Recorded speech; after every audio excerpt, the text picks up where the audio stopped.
Afternoon, everyone. As you all know, I am Jack Longenecker, and I will be informing everyone about prosthetics. Before we get into any details of a social or ethical persuasion, I would like to make sure that everyone understands what prosthetics, and specifically prosthetic limbs, are. Prosthetic limbs are artificially made substitutes for limbs lost for any number of reasons, such as accidents, illnesses, or wartime injuries. Prosthetics are any part of the body that is artificially made, from a leg to a heart even. There are four major types of prosthetic limbs. There's transformal prosthetics, when the knee joint has been removed and the amputee still has part of the femur or thigh bone intact. It is also known as the AK, or above the knee replacement.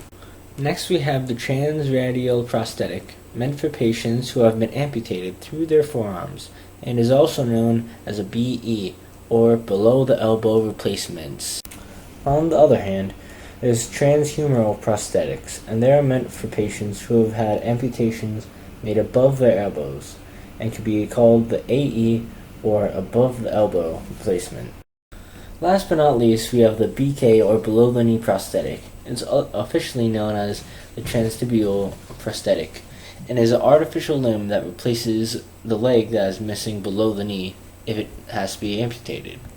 Next, we'll be touching on the most common methods of controlling prosthetic limbs. First, there's the body-powered prosthetic, which is controlled by cables connected to different parts of the patient's body.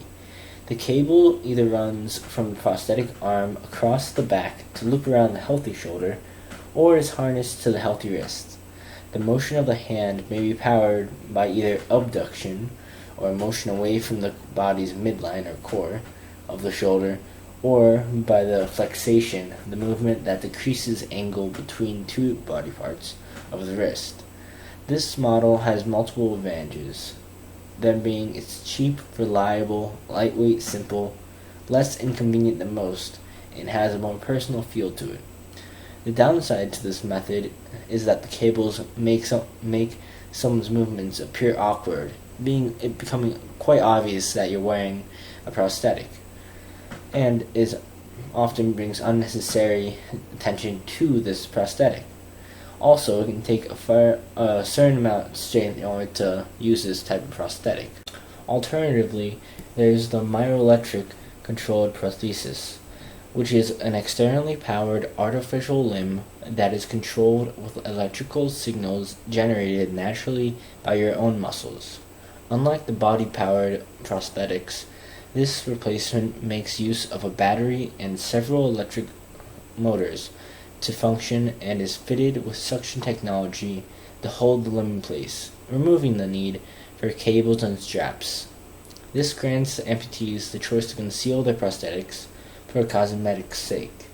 After being attached to the stump, this prosthetic uses small sensors to detect small muscle, nerve, and even electromyography EMG activity. This data is translated into information and relayed to the electronic motors, which move the prosthetic as if it was natural. The user is even able to control their own strength. The major disadvantage of this is its weight and costs. Due to the batteries and motors which are necessary for this prosthetic to work, it is quite heavy and since it doesn't have any cables or harnesses, it is unable to distribute the weight properly amongst the body to let it adapt more easily. It is also expensive to purchase and maintain due to how complex it is. The plus side to this, though, is that more often than not, prosthetics become cheaper and more easily made as time goes on. And also, this type currently has the most functionality out of all currently available. Prosthesis isn't anything new. It has been around for quite some time, actually. The oldest known prosthetic was found in 2000 in Cairo, Egypt. A 3,000-year-old mummified noblewoman was unearthed with a prosthetic toe made from wood and leather. Throughout history, they have largely remained the same, made from wood, leather, and/or some types of metal.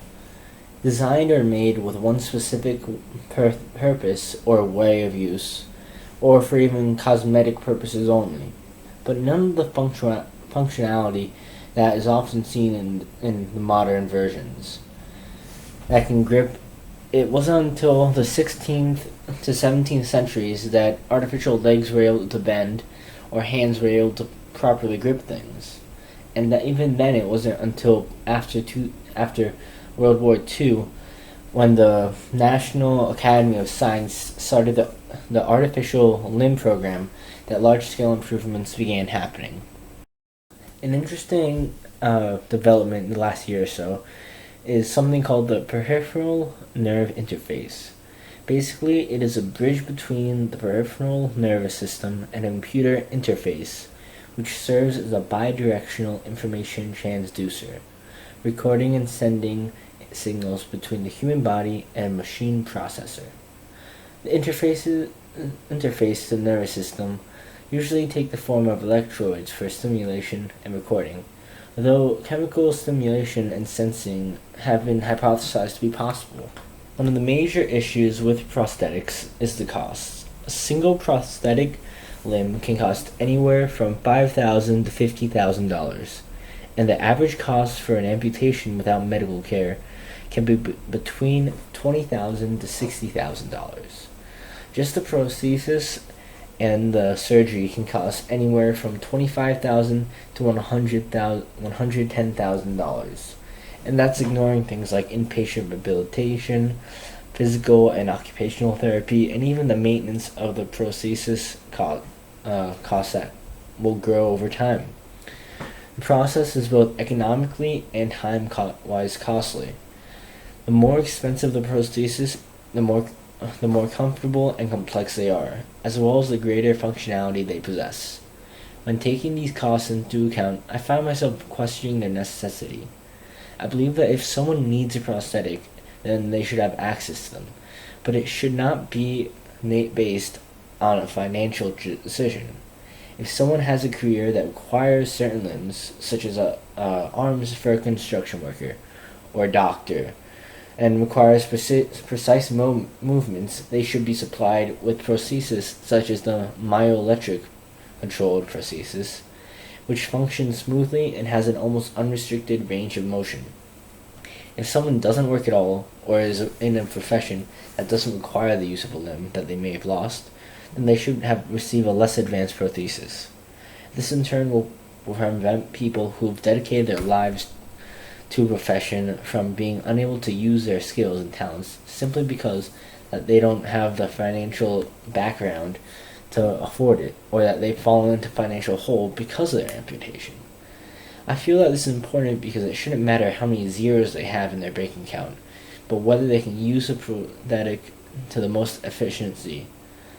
Prosthetics aren't something that can be basically kept in a case and only brought out to impress people like a pair of Jordans or some other shoes, but they are something that are meant to be used. Okay guys, for the remainder of class, we're going to be having a discussion about where we believe prosthetics have the biggest impact in society. I'd also like you to think about and possibly debate, if we have time, about if we think prosthetics may change what it means to be human. Think about this hard, but relax. It's the last day of school and we're on Christmas break in less than probably 20 minutes at this point. Thank you all for sitting through my presentation. I hope you all enjoyed it. Have a Merry Christmas.